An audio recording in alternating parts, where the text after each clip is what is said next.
Hello lovelies, welcome back. Watch how I shape this onion tea. Some of the benefits are it is good for hypertensive patients, it can regulate your cholesterol level, and it is good for good sleep. So this is the onion that I'll be using. Make use of the one that you're having. I'll wash and I'll cut. Thank you for always tuning in, guys. I really appreciate your love and support. Subscribe for more amazing videos.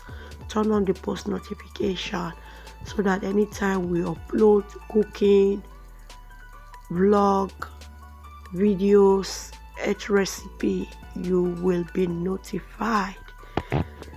So this is it. I'll just cut it into these smaller sizes and I'll put to my pan and I will add water.